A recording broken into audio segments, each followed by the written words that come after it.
দর্শক, প্রফেসর ইউনূস সরকারের আমলে ১.৫ বছরে বাংলাদেশের ক্রিকেট নিয়ে কি হয়েছে সেই ব্যাপারে ক্রিকেট সংশ্লিষ্টরা ১.৫ বছর মুখ খোলেননি। এবার আস্তে আস্তে মুখ খোলা শুরু হয়েছে। জাতীয় দলের সহকারী কোচ সালাউদ্দিন আহমেদ, বাংলাদেশের অন্যতম বিখ্যাত কোচ সালাউদ্দিন আহমেদ, তিনি সরাসরি আসিফ নজরুলকে মিথ্যাবাদী এবং কি কি আখ্যা দিয়েছেন সেগুলো আসিফ নজরুলের জন্য বড় একটা ধাক্কা। ক্রিকেট বোর্ডের একজন পরিচালক সরাসরি অভিযোগ করেছেন সাবেক উপদেষ্টা আসিফ মাহমুদ সজীব ভুঁইয়া কিভাবে বোর্ড পরিচালকদের হুমকি ধামকি দিয়েছেন, কিভাবে বিগত নির্বাচন প্রভাবিত করার চেষ্টা করেছেন, এই ব্যাপারগুলো সামনে এসেছে। সালাউদ্দিন আহমেদ যখন আসিফ নজরুলকে সরাসরি মিথ্যাবাদী বলছেন এবং আসিফ নজরুলের সিদ্ধান্তের কারণে কয়েকজন ক্রিকেটার মানসিকভাবে কোমায় চলে গিয়েছিলেন, এই ভয়াবহ তথ্য দিচ্ছেন, তখন একজন ক্রিকেটারও মুখ খুলেছেন, সাইফ হাসান। তার মানে আস্তে আস্তে সবাই মুখ খুলতে শুরু করেছেন এবং এই ক্রিকেটকে ধ্বংস করার চক্রান্তের জন্য অবশ্যই যারা দায়ী তাদের বিচার হওয়া উচিত এবং বর্তমান সরকার আশা করা যায় যে সেই বিচারটা করবেন। বর্তমান সরকারের নতুন ক্রীড়া প্রতিমন্ত্রী আমিনুল হক ক্রিকেট ধ্বংসের চক্রান্তের পেছনে যারা কাজ করেছেন সেই তাদের বিচারের কাঠগড়ায় কি দাঁড় করাতে পারবেন, নাকি সেখানেও অসহায়ত্ব দেখা যাবে? চলুন একটু জেনে দেখি সালাউদ্দিন আহমেদ কি বললেন এবং সাইফ হাসান তিনিই বা কি বললেন। থলের বিড়াল কিভাবে বের হয়ে আসলো আসিফ নজরুল এবং আসিফ মাহমুদ সজীব ভুঁইয়াদের। থাকবেন দর্শক, বলছিলাম আসিফ নজরুলকে সরাসরি মিথ্যাবাদী বলেছেন ক্ষমতা শেষ হওয়ার পরেই ক্রিকেটের অন্যতম একজন এবং বাংলাদেশের সব থেকে পপুলার কোচ সালাউদ্দিন আহমেদ, যিনি জাতীয় দলের সহকারী কোচ হিসেবে দায়িত্ব পালন করছেন। গণমাধ্যম তাকে এবং সাইফ হাসানকে নিয়ে খবর করেছে। গণমাধ্যমে সালাউদ্দিন আহমেদের ওই বক্তব্য ৭১ টেলিভিশনে প্রকাশিত হওয়ার পর থেকে চতুর্দিকে চাঞ্চল্যের সৃষ্টি শুরু হয়েছে। দেশ রূপান্তর সাইফ হাসানকে এবং সালাউদ্দিনকে নিয়ে যে শিরোনামটা করেছে সেটা দেখে নিন। সেখানে বলা হচ্ছে, সালাউদ্দিনের মন্তব্যের পর সাইফের স্ট্যাটাস, বিশ্বকাপ না খেলার ধাক্কা সহ্য করা কঠিন। অর্থাৎ বিশ্বকাপ না খেলতে যে বাধ্য করেছে আসিফ নজরুল, সেই ধাক্কা সামলানো কঠিন এবং সালাউদ্দিন আহমেদ যে কয়েকজন ক্রিকেটার কোমায় চলে গিয়েছিলেন মানসিকভাবে, তাদেরকে মাঠে ফিরিয়ে আনাটা অনেক বেশি টাফ ছিল, সেটা বলেছিলেন। কোনো ক্রিকেটারের নাম উচ্চারণ করেননি। সাইফ হাসান ফেসবুক স্ট্যাটাসের মাধ্যমে সেটা ইনডাইরেক্টলি প্রকাশ করে দিলেন যে সেই তালিকায় সাইফ হাসান ছিলেন। কি বলছে দেশ রূপান্তর? তারা বলছে যে আসিফ নজরুল মিথ্যা বক্তব্য দিয়েছেন। সালাউদ্দিনের মতে আসিফ নজরুল প্রথমে জানিয়েছেন ২০২৬ টি-20 বিশ্বকাপ বয়কটের সিদ্ধান্ত সরকার নিয়েছে, পরে বলেছেন খেলোয়াড় এবং ক্রিকেট বোর্ড নিয়েছেন। সালাউদ্দিন আহমেদ তাকে সরাসরি মিথ্যাবাদী বলেছেন এবং বলেছেন এরকম ডাহা মিথ্যা কথা কিভাবে একজন শিক্ষক বলতে পারেন। এবং সালাউদ্দিন আহমেদ এটাও বলেছেন যে আমি নিজে একজন শিক্ষক, সাধারণত শিক্ষকরা কম মিথ্যা কথা বলার চেষ্টা করেন, কিন্তু ঢাকা বিশ্ববিদ্যালয় দেশের সর্বোচ্চ বিদ্যাপীঠের একজন শিক্ষক কিভাবে এভাবে ডাহা মিথ্যা কথা বলেন, এই মিথ্যা কথা বলার ব্যাপারটা তিনি মেনে নিতে পারছেন না এবং তিনি বলছেন যে তার এই মিথ্যা কথা বলা এবং সরকারের এই সিদ্ধান্তের জন্য ক্রিকেটাররা, বেশ কয়েকজন ক্রিকেটাররা যারা বিশ্বকাপ বঞ্চিত হয়েছে, যাদের স্বপ্ন ধূলিসাৎ হয়ে গেছে, তারা কোমায় চলে গিয়েছিল, তাদেরকে যে আবার মাঠে ফিরিয়ে আনা গেছে, বিপিএলে যে তারা আবার মাঠে ফিরেছেন, এই ফিরিয়ে আনা যে গেছে এটাই সর্বোচ্চ একটা পাওয়া। এই যে কোমায় চলে যাওয়ার কথা তিনি বলছেন, তিনি কারো নাম উচ্চারণ করেননি, কিন্তু সাইফ হাসান ফেসবুকে স্ট্যাটাস দিয়ে বুঝিয়ে দিয়েছেন যে কোমায় যাওয়া ক্রিকেটারদের তিনি একজন। সাইফ হাসানের ফেসবুক স্ট্যাটাসটা দেখে নিন। সেই স্ট্যাটাসে ইংরেজিতে স্ট্যাটাস লিখেছেন তিনি।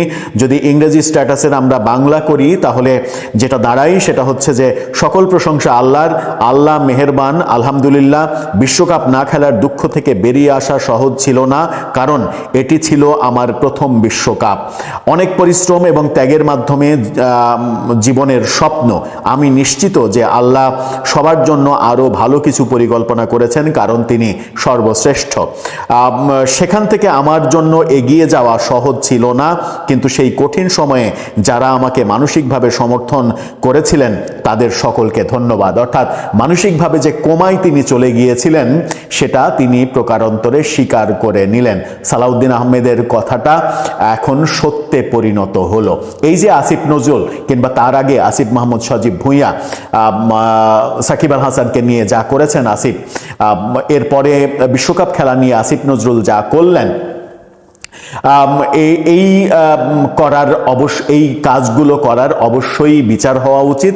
কারণ আপনি যদি ফ্যাসিস্ট উপাধি দিয়ে শেখ হাসিনা সরকারের বিচার করতে চান, তাহলে আপনাকে প্রথম প্রতিষ্ঠিত করতে হবে দেশে বিচারের সংস্কৃতি, এবং সেই বিচারটা সবার জন্য সমান ভাবে প্রয়োগ করতে হবে।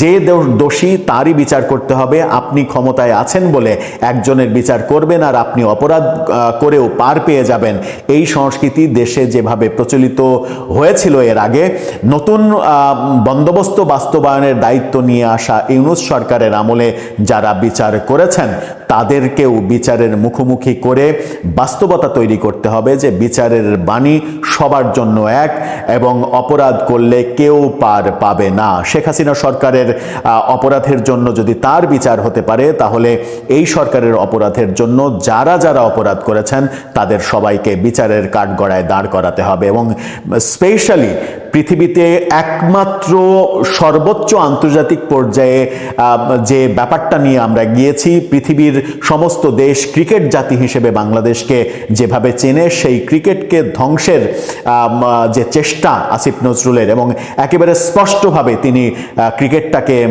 মনে করেন যে ভারতের হেজিমনি প্রতিষ্ঠা করার জন্য ক্রিকেটকে বেশি গুরুত্ব দেওয়া হয়েছে বাংলাদেশে। যে লোক, যে শিক্ষক এই কথা বলতে পারেন, তার চাইতে বড় ক্রিকেট মূর্খ আর বাংলাদেশে কেউ থাকতে পারে না। সুতরাং এই ক্রিকেট মূর্খদের অবশ্যই কাঠগড়ায় দাঁড় করানো এখন ফরজ হয়ে দাঁড়িয়েছে।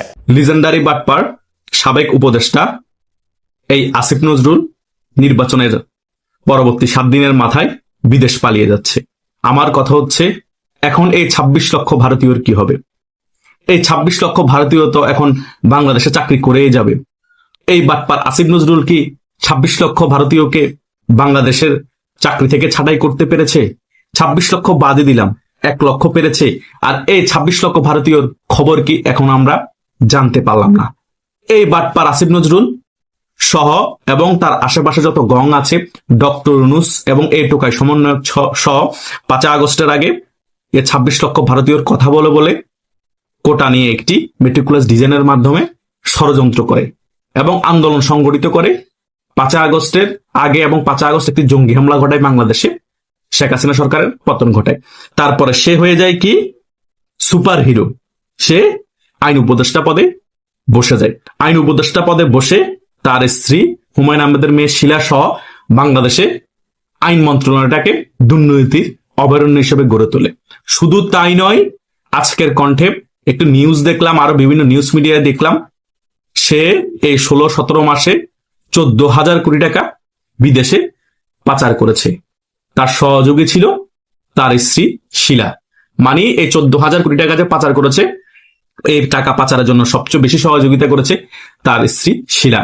আইন মন্ত্রণালয়ের মধ্যে যতগুলা দায়িত্ব ছিল, প্রত্যেকটা ফাইল খোলার আগে তার স্ত্রীর নির্দেশ শুনেই সে ফাইলগুলো খুলতো এবং কন্ট্যাক্ট করা হতো কোথা থেকে কত টাকা নেওয়া হবে। সকল কিছু ডিল নাকি তার স্ত্রী শিলার মাধ্যমে করা হতো। পিপি নিয়োগের ক্ষেত্র কোটি কোটি টাকার বাণিজ্য হতো।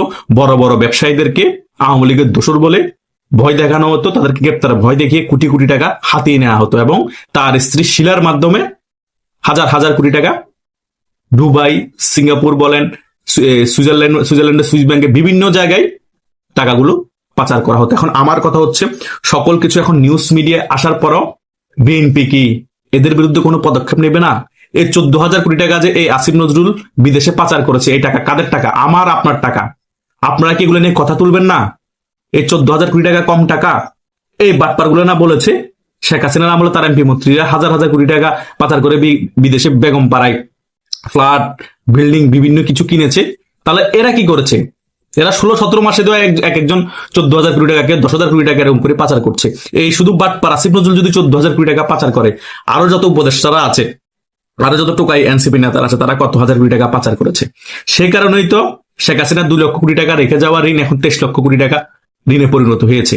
এই 23 লক্ষ কোটি হাজার টাকা ঋণে পরিণত হয়েছে, তাই নয় কি? এদের কারণে তো হয়েছে। এই বাটপাররা যদি তো হাজার হাজার কোটি টাকা বিদেশে পাচার না করতো, এত টাকা ঋণ হতো?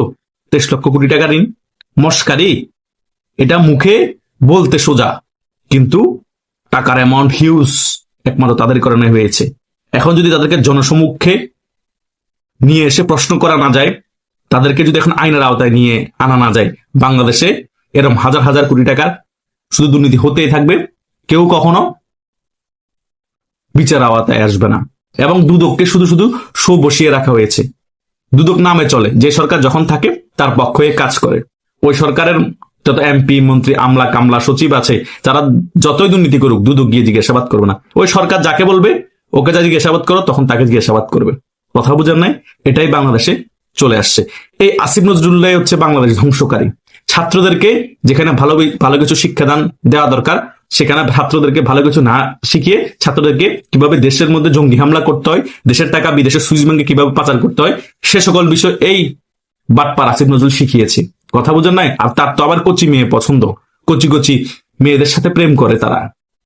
কথা বুঝেন নাই? শিলাকেও সে বিয়ে করে ফেলেছে, কচি ছিল, পছন্দ হয়েছে, বিয়ে করে ফেলেছে। আর সে শিলা কি জামানি, তার জামানি দেখিয়ে তার জামাই আইন উপদেষ্টা ছিল, দুর্নীতির অভয়ারণ্য গড়ে উঠেছে তার মাধ্যমে। এই আইন মন্ত্রণালয়, তার মাধ্যমে বিদেশে সকল টাকা পাচার হয়েছে, সে সকল জায়গায় ডিলিং করত।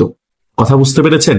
এটাই ছিল বাংলাদেশের 16-17 মাসের শাসন আমল। আমরা এই সকল বিষয় যখন কথা বলতাম, তখন আমাদেরকে স্বৈরাচারের দোসর বলা হতো, তখন আমাদেরকে আওয়ামী লীগ ট্যাগ লাগানো হতো, আমাদেরকে গালিগালাজ করা হতো।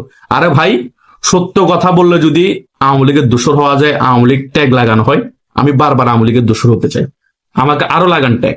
কিন্তু আমি প্রশ্ন করব, এই 14,000 কোটি টাকা যে পাচার করেছে, সেটার কি বিচার হবে না? এ পেটলা নাহিদ যে কয়েকশো কোটি টাকা মেরে দিয়েছে উপদেষ্টা থাকা অবস্থায়, এটার কি বিচার হবে না? এই টোকায় আসিফ মাহমুদ যে হাজার কোটি টাকা বিদেশে পাচার করেছে, তার বাপ সহ সিন্ডিকেট করে, এগুলোর কি বিচার হবে না? এই মাহফুজ আলম তার ভাই সহ যে কোটি কোটি টাকা অস্ট্রেলিয়া বলেন বিভিন্ন দেশে পাচার করেছে, এগুলোর কি বিচার হবে না? এবং এই টোকায় সমন্বয়গুলো যে কোটি কোটি টাকা বাংলাদেশের মানুষের পকেট থেকে মেরে দিয়েছে, এগুলোর কি বিচার হবে না? এগুলাকে আমরা প্রশ্ন করতে পারি না সাধারণ জনগণ হিসেবে? তো আমার আপনার ট্যাক্সের টাকা, ওই টাকাগুলো মেরে দিয়ে তারা হাজার হাজার কোটি টাকার মালিক হয়ে গিয়েছে। তারা ফকির থেকে এখন জমিদারের নাতি হয়ে গেছে, সার্ভিস আলমের মতো। তারা যেখানে 1,000 টাকার বাটন মোবাইল ব্যবহার করতো, এখন তারা 2.5 লক্ষ টাকা 2টা মোবাইল ব্যবহার করে। যেখানে তারা হেঁটে ভার্সিটি যেত, এখন তারা সেখানে 2.5 কোটি টাকার গাড়ি ব্যবহার করে। এগুলোকে আমরা প্রশ্ন তুলতে পারি না? কি এমন আলাদিনের চারাক পেয়েছে, কি এমন নতুন বন্দোবস্ত করেছে যে 1,000 কোটি টাকার মালিক হয়ে যেতে হবে 14-15 মাসের মধ্যে? তাহলে শেখ হাসিনাকে পতন করে নতুন বন্দোবস্তের কথা কেন বলা হয়েছে? বাংলাদেশকে কেন পরিবর্তনের কথা বলা হয়েছিল? বাংলাদেশ তো বরং পরিবর্তন হয়নি, শেখ হাসিনার আমলে যা ডেভেলপ ছিল সেটাকে আরো পিছনে নিয়ে যাওয়া হয়েছে। শেখ হাসিনার আমলে যা দুর্নীতি হয়েছে, তার থেকে 10 গুণ দুর্নীতি করা হয়েছে। শেখ হাসিনার আমলে যা উন্নতি হয়েছে, সেগুলো ধ্বংস করে আবার আমরা আদিকালে ফিরে গিয়েছি। কি লাভ হয়েছে? সোনার দেশটা ধ্বংস হয়েছে, দেশের মানুষ এখন কষ্টে আছে। এখন 4টা ডিমের দাম যা, একটা লেবুর দাম তা। একটা লেবুর দাম দিয়ে 4টা ডিম পাওয়া যায়। শেখ হাসিনার আমলে 1200 টাকা ছিল গ্যাস সিলিন্ডার, সেই সিলিন্ডার এখন 2500 থেকে 3000 টাকা হয়ে গিয়েছে। এটাই বুঝি নতুন বন্দোবস্ত? এগুলা নিয়ে প্রতিবাদ করলে, এই সত্য তুলে ধরলে বুঝি আমরা স্বৈরাচারের দোষর? যদি স্বৈরাচারের দোষর সত্য কথা তুলে ধরলে হয়ে যায়, যদি প্রতিবাদ করলে হয়ে যায়, তাহলে আমি বারবার স্বৈরাচারের দোষর হতে চাই, বারবার আমি আওয়ামী লীগকে সমর্থন করে কথা বলতে চাই। কারণ বাস্তবতা আমাকে তুলে ধরতেই হবে। কারণ এখন আওয়ামী লীগ ক্ষমতায় নেই যে আমি আওয়ামী লীগের সমালোচনা করব, কিন্তু আওয়ামী লীগ যে সকল ভুল করেছে সেগুলো নিয়ে আমি আত্মসমালোচনা করেছি। যে ক্ষমতায় থাকে তাকে চ্যালেঞ্জ করতে হবে, এটা হচ্ছে রাজনীতির মেইন ইথিক্স, যে ক্ষমতায় থাকে তাকে চ্যালেঞ্জ করতে হয়। সংবাদ মাধ্যমের কর্মীরাও সেম, আমরা যারা ইউটিউবার তারাও সেম, যে ক্ষমতায় থাকে তার সমালোচনা বেশি করতে হবে। এই ডক্টর ইউনূস ক্ষমতায় ছিল, সে কারণে ডক্টর ইউনূস যত লেকিং ছিল, যত ধরনের দুর্নীতি ছিল, অনিয়ম ছিল, সকল কিছুকে আমরা চ্যালেঞ্জ করে সকল কিছু সত্য আপনাদের মাঝে তুলে ধরেছি এবং আলোচনা করেছি। এখন বিএনপি আবার ক্ষমতায় বসেছে, বিএনপিও যদি এরকম অনৈতিক কর্মকাণ্ড করে, বিএনপি যদি দুর্নীতির সাথে জড়িত হয়ে যায়, মব কালচার সৃষ্টি করে, নিরীহ আওয়ামী লীগের কর্মীদেরকে ধরে নিয়ে গিয়ে জেলে ভরে দেয়, টর্চার করে, গুম করে, হত্যা করে, আমরা তাদের বিরুদ্ধে প্রতিবাদ করব। কাউকে ছাড় নেই। আওয়ামী লীগকে যেরকম ছাড় দিনে আওয়ামী লীগের মতো দর্শককে পছন্দ করার পরও আত্মসমালোচনা করেছি, ইউনুসকেও যেমন ছাড় দিনে বিএনপিকেও ছাড় দেওয়া হবে না। কারণ আমরা বাংলাদেশের নাগরিক, বাংলাদেশের হয়ে কথা বলবো যাতে বাংলাদেশের জন ভালো থাকতে পারে, সেজন্য আমাদের লড়াই।